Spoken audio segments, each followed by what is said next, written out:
Good day, sir. I am Paul John Denver D. Escabarte, 19, from Barangay Biluang, Isabel, Leyte, and I am from Section Bravo.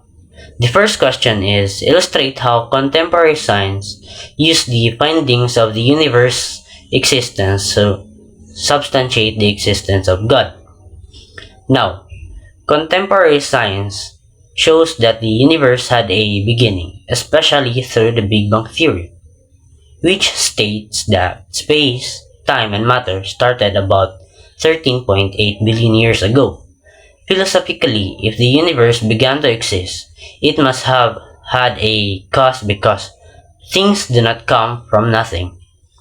Since the cause of the universe must exist outside space, time, and matter, many philosophers argue that this cause must be a powerful and intelligent being.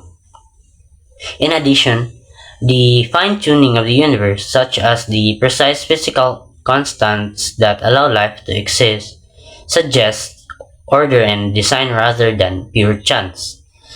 Because of these findings, some scientists and philosophers believe that the most reasonable explanation for the universe's existence and order is a transcendent creator, which many identify as God.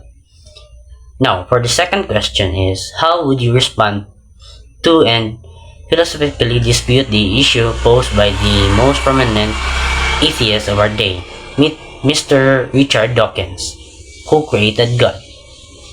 The question, who created God, assumes that God is a created being, but classical philosophy defines God as an cause and necessary being who did not begin to exist.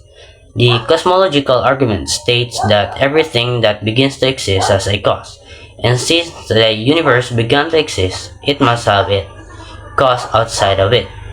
God, however, is believed to be eternal and therefore does not need a creator. Philosophers like Aristotle and Thomas Aquinas describe this idea as the first cause or prime mover, which started everything but was not caused by anything else. If every cause required another cause, it would lead to an infinite chain with no real beginning, which would not explain the existence of the universe.